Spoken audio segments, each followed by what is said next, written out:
Ladies and gentlemen, welcome to the Primetime Fantasy Podcast. I am your host, Garrett.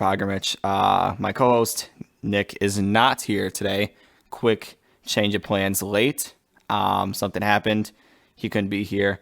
He'll most likely be here next week, but for now, we have the solo pod for you guys today. More of a relaxed episode for you, not so heavy on the analytics, because I know that's what Nick is best at. So today we're going to talk about some of the news that's been happening this past week. Pretty light, not really a noteworthy week except for two exceptions.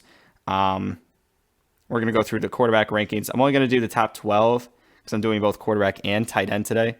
And then we're going to talk about our fantasy draft that happened this past Sunday and go over the results of that. I'll go through my team and kind of what I was strategizing and what I was trying to do at each pick, what went wrong, what went well, stuff like that. So for the news this week, I want to talk about first Josh Gordon getting reinstated. It seems like old news at this point, but since this past podcast, that has happened. So my thoughts, I don't see him as like a wide receiver 1 or 2.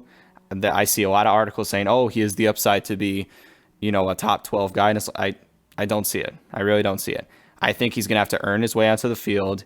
I see flex potential. I think if you draft him late, you have good value there. But there are going to be a lot of people that overdraft him thinking, hey, this is going to be my wide receiver 1 or 2 or a reliable backup. I just don't see it. I think this is someone who played well when he was on the field. But I think, again, through the Patriot system, he is going to have to earn his way back onto the field. Personally, I don't see him coming into week 1 and just blowing up and doing amazing. But we'll have to see. And he's someone who's going to be a boomer bust pick. If you picked him as your flex guy, I feel bad. I feel sorry for you because I think his value lies more in the 9th or 10th round. He's being drafted in like the 7th or 8th, I believe. So Josh Gordon, flex potential. Don't believe all these articles that are giving you the nonsense about him being a top 12 or top 24 receiver in this league because I just don't see it.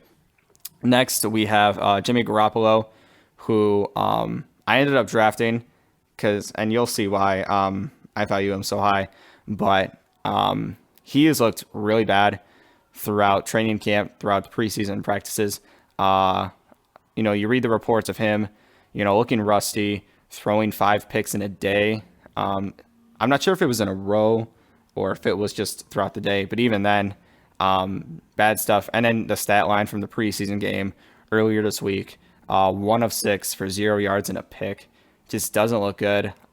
This is somebody who already has all this money given to him, basically given the keys to the kingdom and to Kyle Shanahan's offense.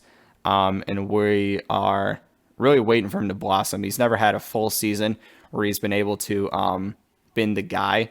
And I think if he stays healthy, this is going to be the year he has to prove it. And if he doesn't do that, there's going to be a lot of questions to be answered in San Francisco. But I still value him as a backup quarterback or a low-end starter.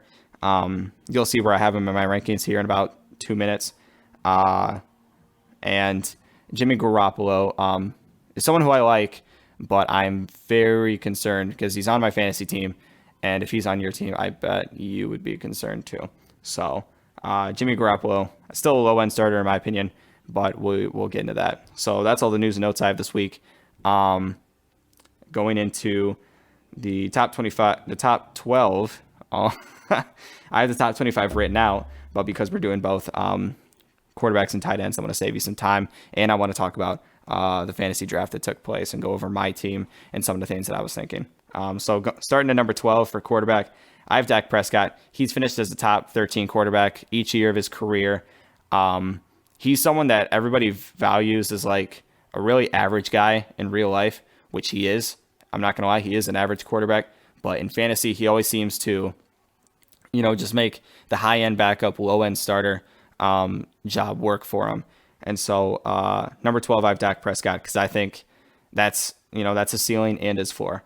If Ezekiel Elliott starts decides to hold out a little longer than what we are anticipating, I think he will start to drop or dip a little bit.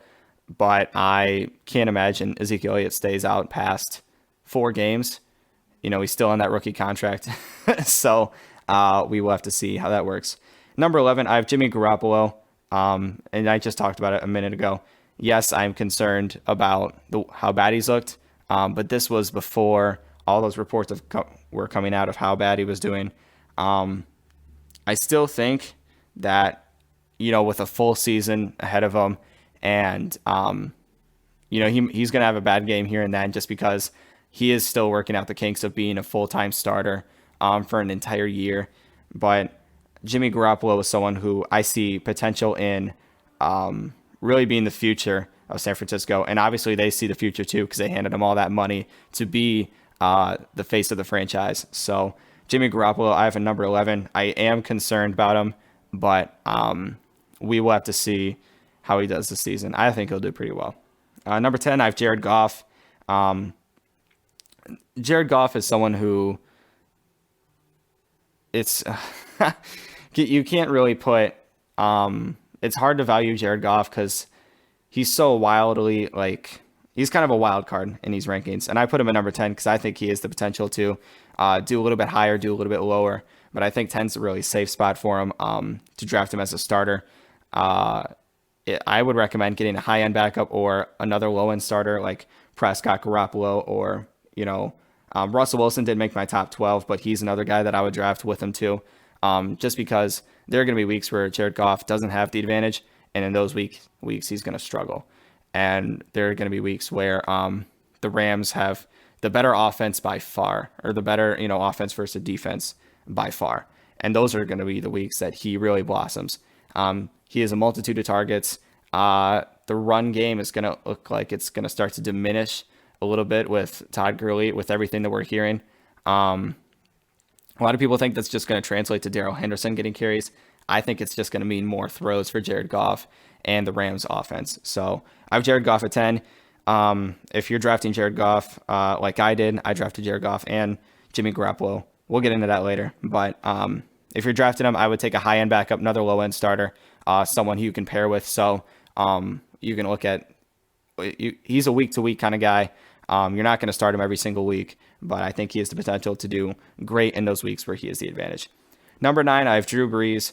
Nick likes to bring up all the time about how he was so average at the second half of last season. I just don't think that he's going to drop off. I'm expecting Tom Brady to drop off faster than Drew Brees.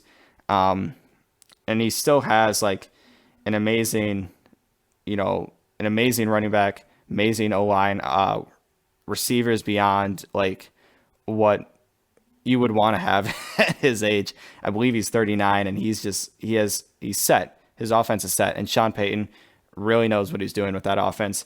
I don't think he's going to fall off. I don't think he's going to do quote unquote average.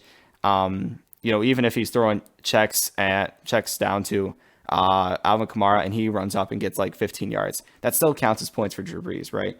So even if he doesn't do amazing, he's still going to do pretty well. I think he still ends up being a high-end starter for you. Not high-end, low-end starter for you. And I hate this idea that Drew Brees just isn't going to do as well as he's done in years past. I'm not saying that's what Nick's saying, and I'm not saying that's what anyone is saying, but yeah, Drew Brees at number 9. Number 8, Carson Wentz. He's someone who I really hope he stays healthy this year because Carson Wentz is really gifted, and I think he transitioned to the NFL a lot faster than most of us expected. And Carson Wentz, and something that I saw last year was when Carson Wentz was in, the team the energy wasn't as high throughout the team. The receivers weren't trying as hard. But then when Nick Foles came in, the energy really brought up within the team. People started trying harder. Maybe that was because they thought they needed to try harder for Nick Foles because, he's less of a quarterback than Carson Wentz is. I don't know, but I really hope that Carson Wentz is able to get some of the high energy with his team this year, and that he can really be the full-time quarterback in that we don't have to have this controversy between, backups. Like they just signed Josh McCown off the couch, right? Like I hope I don't, I hope I don't see McCown on my TV screen for the Eagles this year. So Carson Wentz at number 8. His health is a concern, but I think he ends up doing well if he's able to be in there all season long. Number 7, I have Baker Mayfield. I've seen this guy all the way from like 4 to number 6. I think 7's a good spot for him because I think he's going to have weeks where he doesn't struggle, but he does kind of average compared to the rest of the league. But he still has the potential to really blossom and really grow into a top tier quarterback this year. I've never been a big believer in rookie quarterbacks doing that well, but second year quarterbacks have always done phenomenal. Not always. Most of the time, second year quarterbacks is when they really start to blossom more. See Patrick Mahomes. So Baker Mayfield, I have him at number 7.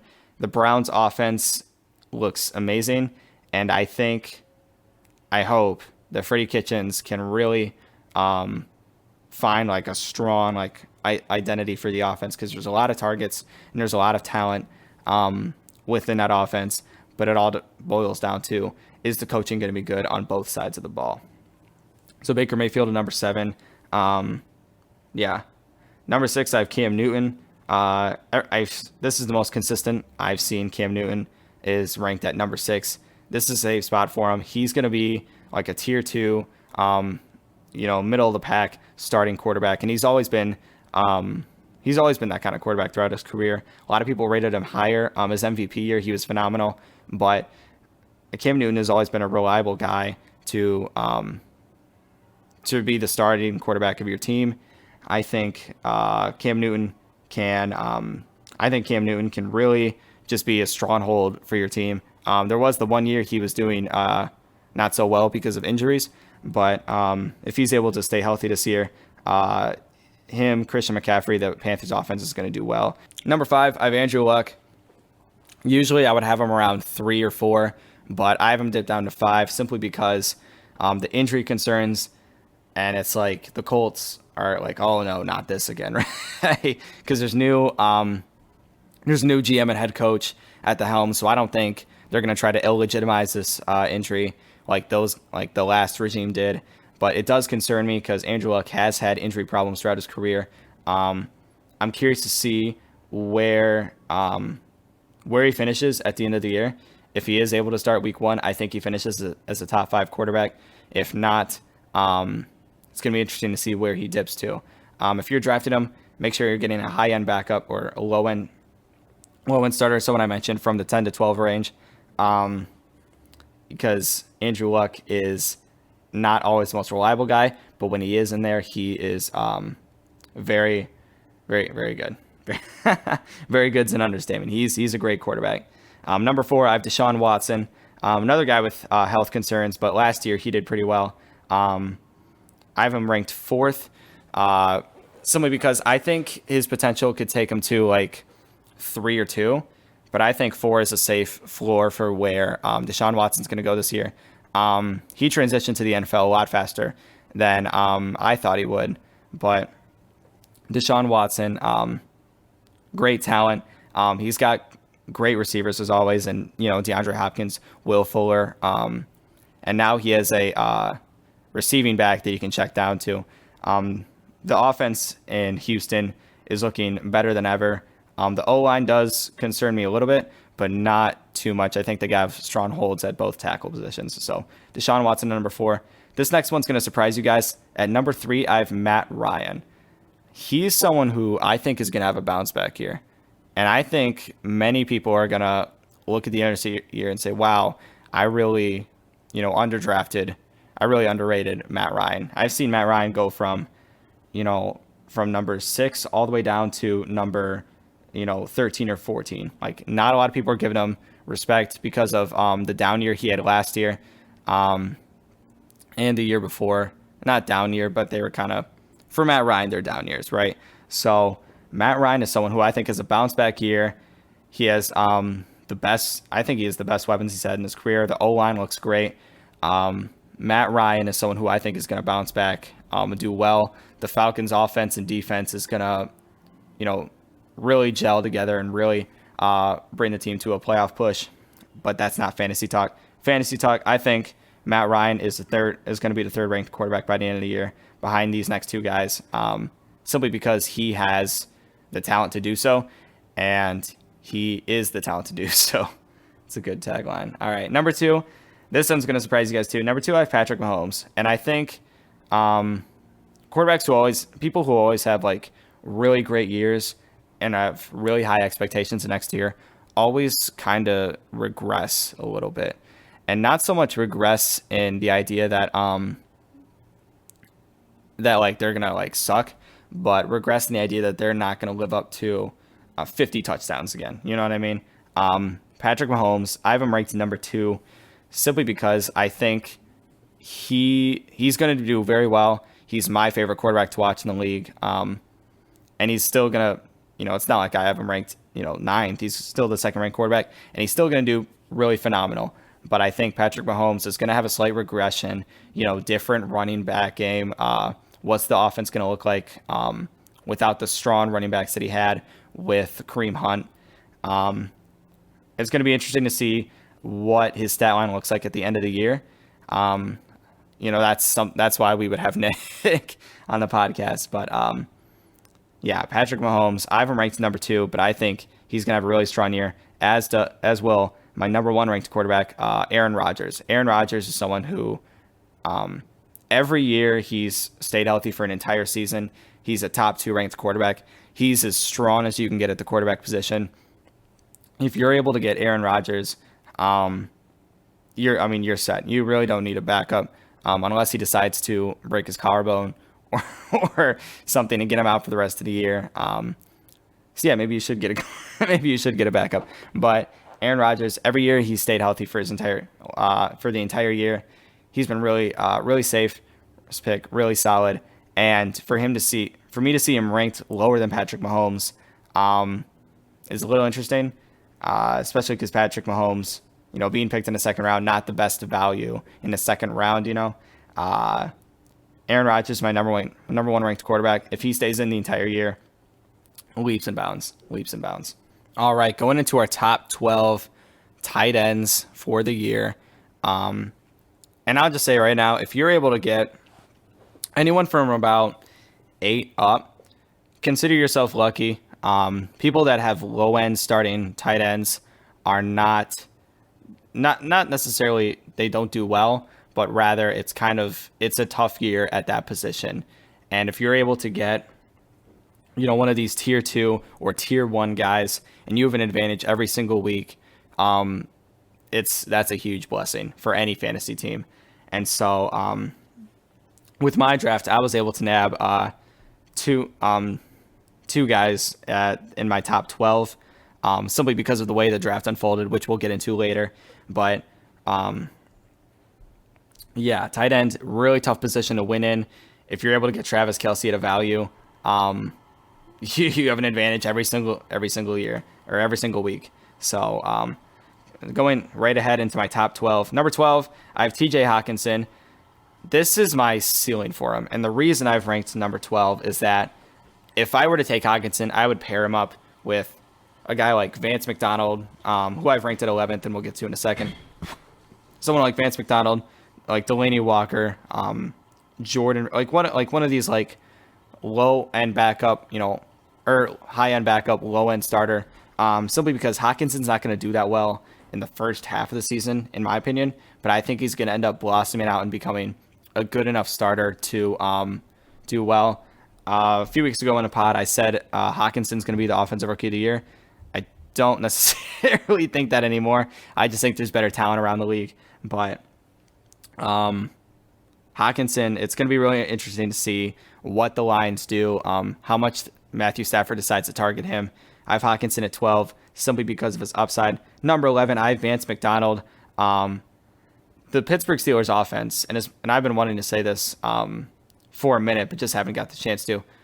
We're going to see a completely different Pittsburgh Steelers offense. I think a lot of people are just going to be expecting the same thing that they had with Antonio Brown and Lev Bell, but it's just they're different players. Juju and Antonio Brown are different players.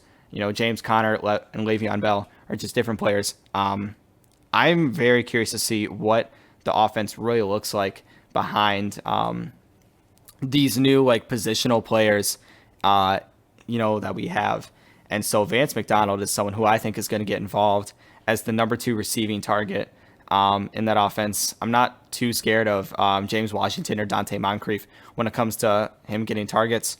So Vance McDonald, someone similar to Hockenson and similar to the guy I have above him, kind of that lower end starter, simply because of his potential and what he could do this year. Number 10, I have Mark Andrews. Some people might think this is really high, but I think Mark Andrews has the potential to really, really do well this year behind the Lamar Jackson offense.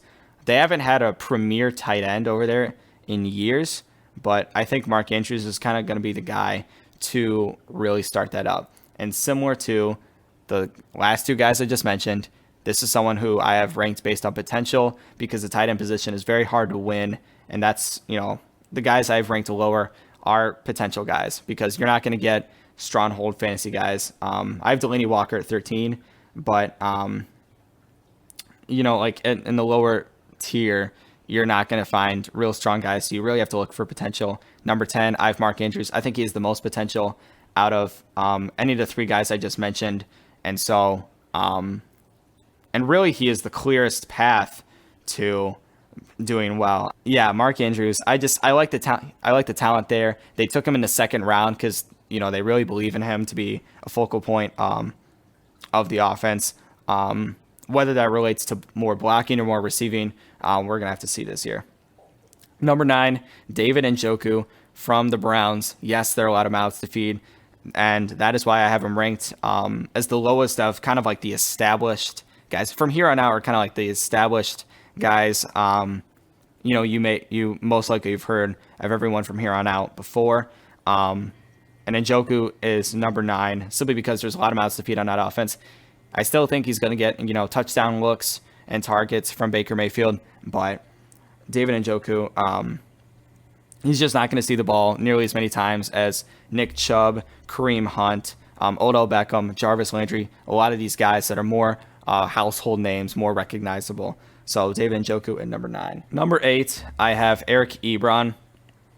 To say that he's going to regress a lot is a little bit of an overstatement.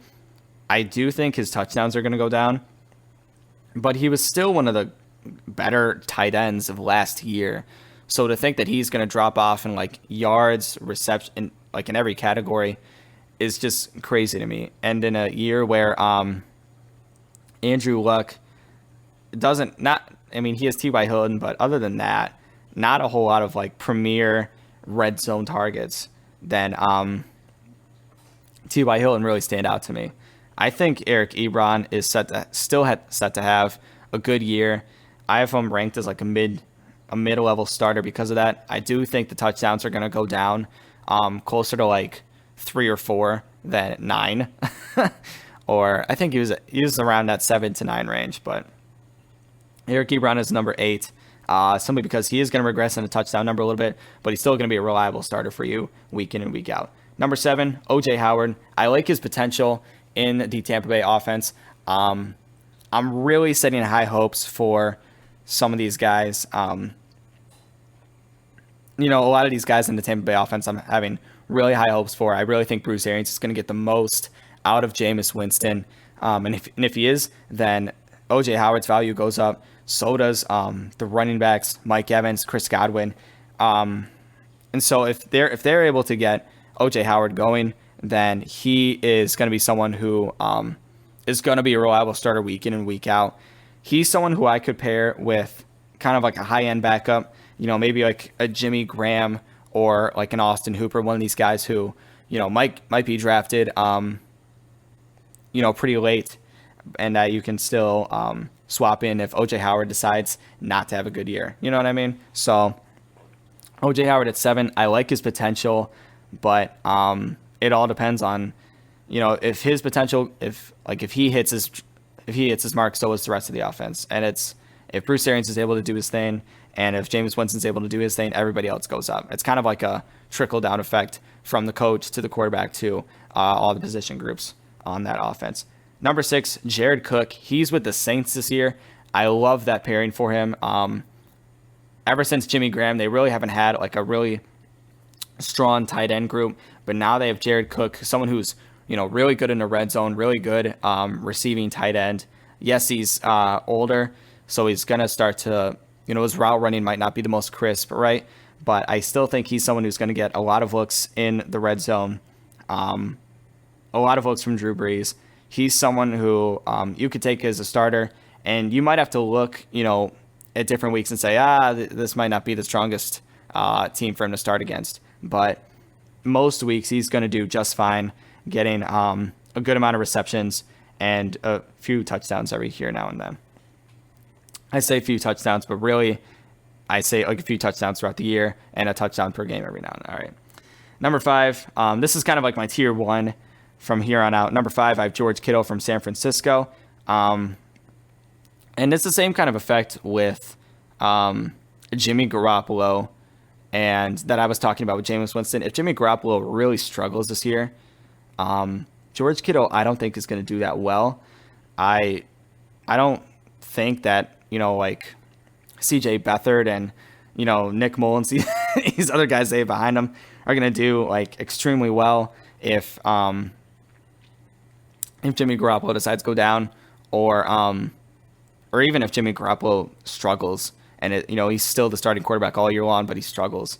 And so George Kittle's value is going to go down if that happens. But he is ranked number 5 because I do think he is a special talent compared to the guys that below him. But he's in probably the worst position in like these tier 1 kind of in this tier 1 group. And so Jimmy Garoppolo, we're really counting on you to do well in order for George Kittle's fantasy value to go up. Number 4, Hunter Henry. The Los Angeles Chargers I think are going to have one of the better offenses this year.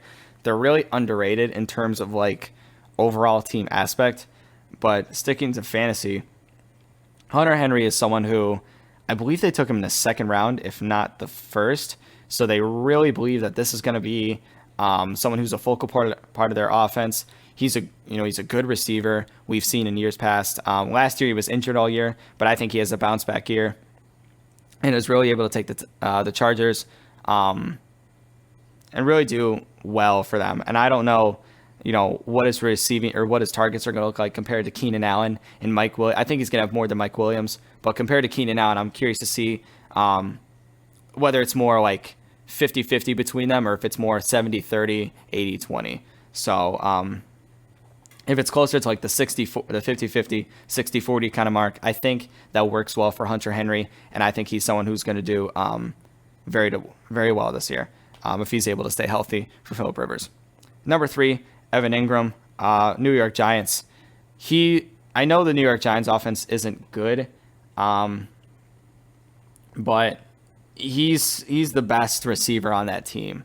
I mean, you look at, Golden Tate's suspended for the first 4 games, but even with him in and Sterling Shepard and some of these other guys, like Evan Ingram's just the best talent out of all of them. He's going to get the most looks receiving wise.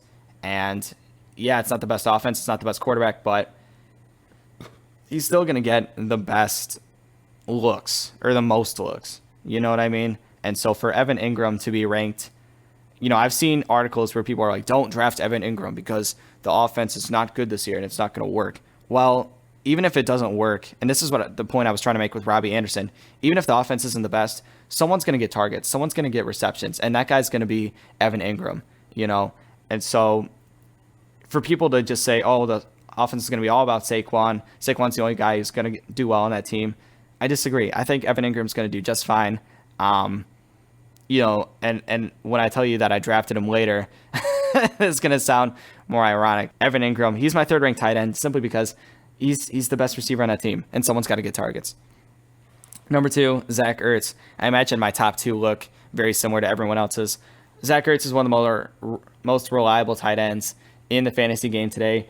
The reason he's ranked 2nd is because of his reliability. He might not be ranked 2nd at the end of the year because one of these other guys might blow up and just do absolutely amazing. like Ingram, Henry, Howard, and Joe, one of these other guys that like we're just not expecting. But he's second ranked because he's always reliable. He's someone you can start week in and week out. So he might not be the second ranked guy at the very end of the year, but he's always someone that I can rely on to start every single week for my fantasy team. Number one, I have Dallas Goedert. No, I'm just kidding. I have Travis Kelce at number one.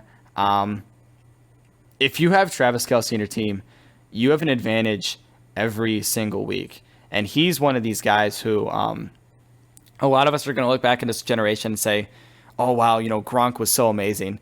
But Travis Kelce was just at the same level as Gronk was, if not, maybe just a little bit worse. But even then, like Travis Kelce has the same talent level as Gronk. Now he has the quarterback to really get him, those targets efficiently and effectively. And he's someone who I think is the best receiver on that team. And I think he's going to do he's going to blow out the rest of these tight ends by a lot in terms of points scored the entire year. I'll just tell you right now, Nick drafted Travis Kelce. He didn't even draft a backup because really you don't need a backup when it comes to Travis Kelce. Yeah, you'll have to find someone for the bye week, but that's a waiver wire search for another day.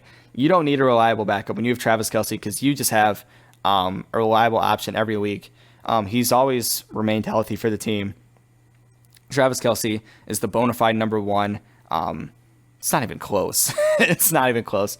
Travis Kelce number one. And now let's get into the draft results, and I'm going to take you through what I did as a team. Going into the fantasy draft now, looking at my fantasy team, and you guys can let me know down in the comments how I did. I think I did pretty well, but I'm curious to see what the general consensus of what our team is. If you want a more in-depth look of what Nick's team looks like, I'm doing like a position by position breakdown on Twitter. He didn't like how I was rating Kirk Cousins in relation to my quarterbacks. He thought it was a little bit biased, but I always try to be fair in what I say. So if you want a full-down breakdown of the position groups for both of our teams, I'm running through those on Twitter, and then there's going to be a poll. I think there's a poll open as you're listening to this on who had the better team. So taking you a little bit into what the team looks like or how I drafted. I had the third pick. I got Christian McCaffrey. The second pick got Alvin Kamara. And so he was my number one ranked. Christian McCaffrey is my number two ranked. So to get him at number three, perfect value for me. In my second round, I picked at the end of the second. So we do the snake draft. So the second pick I had was Keenan Allen. Keenan Allen was always someone I was kind of targeting in that area because it was either going to be him or Mike Evans, and I think Keenan Allen is going to have a better year than Mike Evans, simply because I think, if Jameis Winston decides to, barrel down and not do well this year, then Mike Evans' value is going to go down, similar to what I was talking about earlier. So Keenan Allen, the number two pick, or the second round pick for me, and I think Mike Evans was taken at that position anyways, and I can look through. Yeah, he was taking a few picks before, and so my choices were Keenan Allen, Antonio Brown, who I'm not too high on, and Amari Cooper, who I thought I could get in the third round, but Amari Cooper ended up getting picked like 3 or 4 picks later. So going to my third pick, 3.3 or 3.3, however you want to say it. I got Devontae Freeman. He's someone who, I'm high on. There is a little bit of risk when it comes to concussions and injuries and all that, but I think he's going to do pretty well. And I am stoked to have him as my second ranked, as my RB2, because I think he's going to have RB1 type numbers this year. That was my third pick.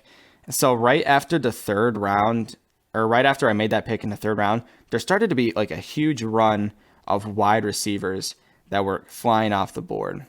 So when I picked Devontae Freeman at 3-3, the receivers that came after that were Stephon Diggs, Adam Thielen, Robert Woods, T.Y. Hilton, Chris Godwin, Kenny Galladay, Brandon Cooks, and Julian Edelman.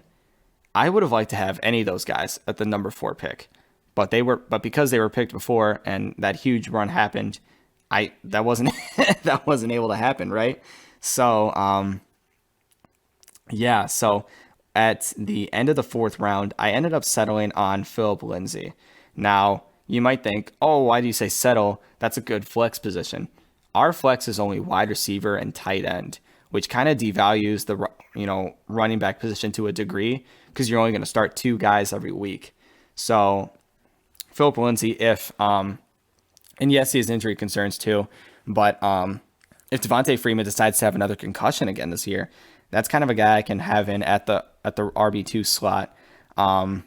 Very reliable backup, Philip Lindsay is. So yeah, I'm kind of glad I got him, but it ended up devaluing my wide receiver position, and you'll see that more as we go on. So round 5, I picked Evan Ingram simply because I wanted to pick another wide receiver here, but the choices were like AJ Green, Tyler Boyd, Calvin Ridley, Michael. Like these are guys that I thought I could get in like the 6th or 7th round. Some of these guys that I'm thinking of, and I'm just like, well, I'm trying to get the maximum value that I can get on each position. I'm gonna take Evan Ingram, and he's someone who you already know I have him as my 3rd ranked tight end. I think he's gonna have a phenomenal year. But Evan Ingram, as a starting tight end, I really can't complain about that. So going off into the 6th round, 70th overall, if you're curious, I got Robbie Anderson. Now, at the top of when I was making my 4th round pick, he was my top guy, like on my board, right, in terms of like rank. But he is someone who was getting drafted in like the 7th or 8th round. And so I thought, well, I could take him in the 4th round and get pretty bad value and miss out on some of these other guys like Philip Lindsay, who I was able to get.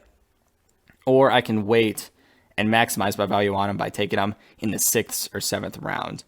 A lot of the receivers after him weren't looking so hot, so I was thinking that he might fly off the board before I could get to my 7th round pick. So I took him in the 6th round.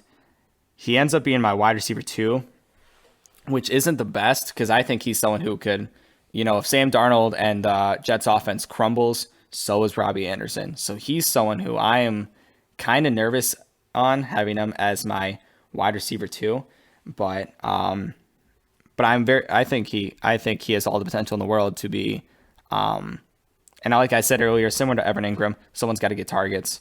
I'm very hopeful that he's going to be the guy who gets most of those targets for the wide receivers. Round 7, I picked Jared Cook.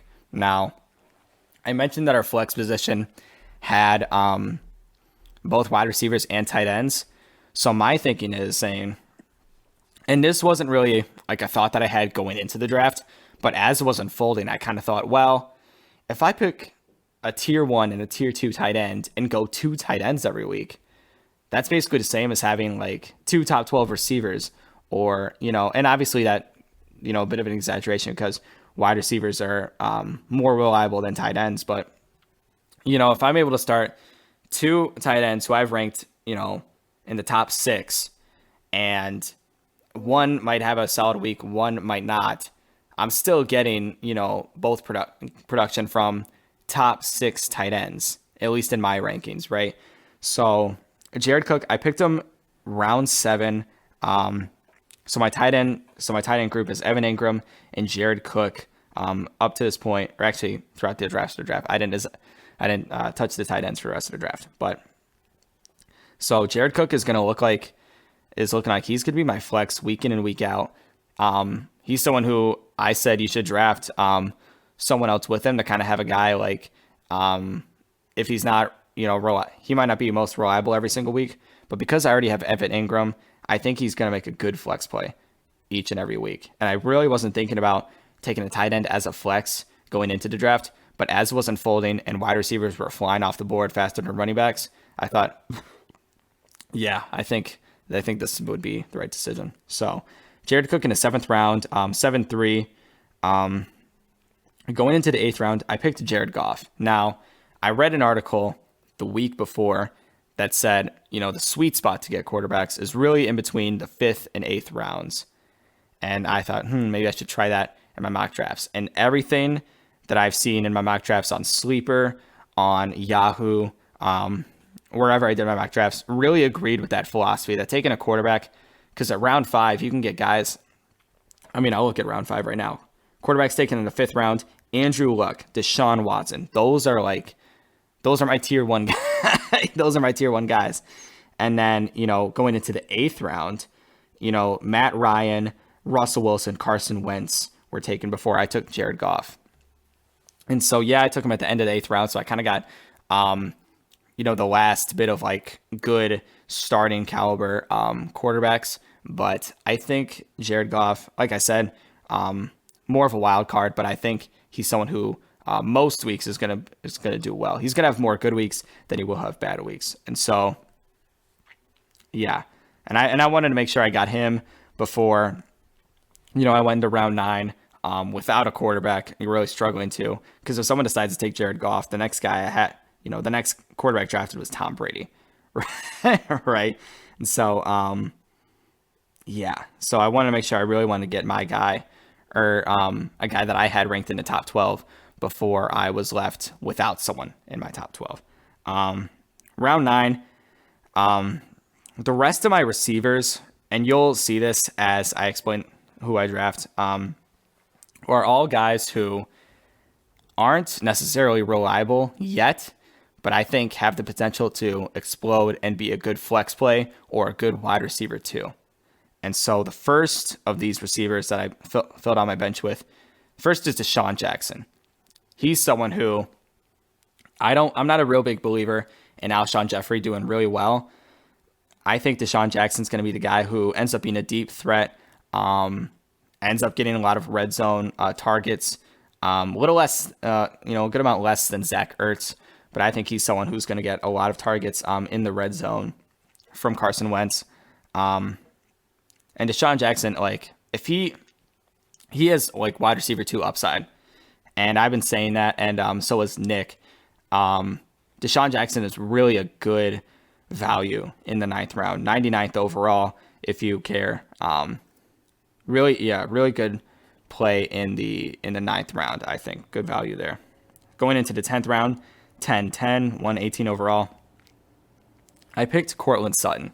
This is another guy who, with no real established receiver on that team, yes, they have Joe Flacco, not the best quarterback option, but someone has to get targets. A lot of people think it's going to be Emmanuel Sanders, which it probably will be, but Courtland Sutton has all the potential in the world to really become the number 2 or even the number 1 guy on that offense, get tons of red zone targets, and just tons of targets in general. Forget he's going to get receptions, he's going to get yards. He has the potential to at least. And if he blows up, he's going to be a good enough wide receiver 2 play. Might not be the best, wide receiver 2 in the world. He's going to be more lower end, but he's going to be someone who I think is going to, if he lives up to the potential that he has and ends up being the top receiving option in Denver, he's going to be a good flex wide receiver 2 play that I'll be able to have. Round 11, I wanted to secure kind of the running. I wanted to close the gap on my running back position. I know I wanted 4 running backs going out of it. So right now already I have McCaffrey, Freeman, and Lindsey. All 3 guys that I could start. So if one of them decides to go down with injury, Philip Lindsay is someone who I can slide in and kind of, have a reliable starter then. So at round 11, I took Ronald Jones II. And similar to all these guys in Tampa Bay, if the offense doesn't go that well, he's not gonna do so well also. A lot of people mention this split between him and Peyton Barber. I like Jones' talent more. And so I've always had Jones ranked higher than Peyton Barber. I think eventually he could win the job. Does that mean he'll win the job in the first half of the season? I don't think so. Personally, I don't think so. And he's not someone who I need to win the job in the first half of the season. I have reliable starters as is. But if there's a trade that comes in, I need to sweeten the deal, and Ronald Jones ends up being the guy who wins the job, ends up being the number 1 guy in Tampa Bay, he's someone who I could sweeten the deal. for like a top tier, if I decide, hey, none of these receivers blow up, I need to get myself a second receiver. And he wins the job in Tampa Bay. This is a really good trade sweetener for me. So that was my thinking. And I knew I wanted 4 running backs, so I figured let's just close the gap. Ronald Jones is available. 11th round is a good value for someone like Ronald Jones. I thought he would go around 9 or 10, personally. But when I saw him available, I thought, you know what? Let's get him. And if he's able to win the job, it's going to be a good trade sweetener. And if Freeman and Lindsey have injury problems later in the year, then maybe I could start him. Kind of a win-win, in my opinion. I think Ronald Jones, pretty good value in the 11th round. 12th round, 142nd overall, I got DK Metcalf. And this is the last receiver I ended up taking. He's someone who I think could end up being the wide receiver 1 in Seattle. A lot of people are looking at Tyler Lockett thinking, hey, I'm not, you heard Nick last week. He goes, hey, I'm not so high on Tyler Lockett. I think, everything's going to regress. I think he's not going to do that well. Well, if he regresses, then who gains from that, right? DK Metcalf is going to be the guy who really wins from that regard if Tyler Lockett decides to slip. I was surprised he was here in the 12th round. I thought he would go in the 10th round easy, like no problem, right? But for DK Metcalf to be available in the 12th round, take him as a last wide receiver option. And so now my wide receiver group looks like Keenan Allen, who I'm most likely going to start every week. Robbie Anderson, who I'm really hoping can live up to his potential and live up to the 16th rank that I have him at. I think I have him at 16. Yeah, 16 sounds right. And I just need one of these 3 guys to blow up, whether it be DK Metcalf, Cortland Sutton, or Deshaun Jackson. I just need one of them to blow up, right? And then I'll have a reliable play every single week, whether it's at the flex position. And if Robbie Anderson decides, he's not the top guy in New York, then, wide receiver 2, whatever it may be. I just need one of these guys to blow up. And then I need one of those 4 guys to blow up. And not blow up, but live up to the potential that they have. And then I have a good wide receiver 2 play. My only thing with DK Metcalf is, and I probably should have mentioned this in the news and notes. He did have knee surgery. He is expected to go week 1, but a lot of people are concerned. I'm not too concerned. If everything I read says week 1 return, then I'm positive I think he's going to be back for week 1. So DK Metcalf, and also rookie wide receivers, not necessarily the best their rookie year. Very rarely do rookie wide receivers really have an impact like Odell Beckham had. But we'll have to see. And I think DK Metcalf has a lot of potential to be the top guy in Seattle when it comes to the position groups. 13th round, 147th overall, Jimmy Garoppolo. And yes, I mentioned earlier, he is not looking really well. That's probably why he slipped all the way to the 13th round. But I still think if he's able to go a full season in San Francisco, I think he's gonna work it himself out. He's gonna work the kinks out in that offense and really find his potential and be able to be the guy that San Francisco is asking him to be. I'm not like the quarterbacks that were taken after him were Mitchell Trubisky, Matthew Stafford, Kirk Cousins, Josh Allen. Like Josh Allen's good, but I needed someone who could have QB1 potential. I just don't see that in Josh Allen. I don't see that in any of the other quarterbacks that were on the board after that. So Jimmy Garoppolo, he's my 11th ranked guy for a reason. I think if he has an entire season in San Francisco, he's going to do well. I think he's going to really work the kinks out. And I'm thinking by week 4 or 5, I don't know how soon I'll need him to relieve Jared Goff, but I'm thinking week 4 or 5, he's going to really hit his stride and really hit his full effect. 14th and 15th rounds were kicker and defense. If you're curious, my kicker is Robbie Gould. San Francisco had the worst red zone percentage last year, Granted, that was without Garoppolo, but if they maintain that this year, then there's going to be a lot of field goals for Robbie Gould. That's how I look at the kicker position. I'm going to stream defenses this year. I'm not a big fan of taking a defense super early. Like, I think the Bears went in the 11th round, if not the 10th. So I can't do that. I can't do that to myself. And, you just miss out on too many bench options or too many guys with upside to do that and to take a defense that early. I took the Seattle defense 14th round because they play Cincinnati week 1. Cincinnati's not that good offensively. Yeah, they have Joe Mixon, but I don't expect the offense to really do all that well in terms of scoring points and being able to. This is not fantasy talk, is what I'm getting at. So I took the Seattle defense. Really being able to find what defense is playing Miami and Washington, New York, the Giants, and the Jets, honestly. But being able to find those teams, who those offenses play, is really going to be my play for this year.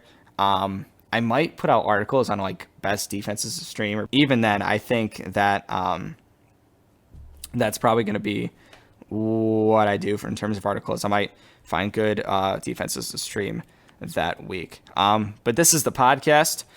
Thank you guys for listening. Be sure to check out the website in the description below. I didn't end up making a draft kit, but we're going to have lots of articles now that the regular season is about to be underway. The next podcast is going to be talking about some of the week 1 matchups, some of the stuff you have to look for, and really just last minute advice if you haven't drafted yet. And we'll be answering fan questions next week, stuff like that. Next week's kind of like a wrap-up podcast before we really get started and getting underway with the regular season. So thank you guys for listening. Check out the website. And as always, the lights always shine brighter at Primetime. Enjoy your day, folks. Peace.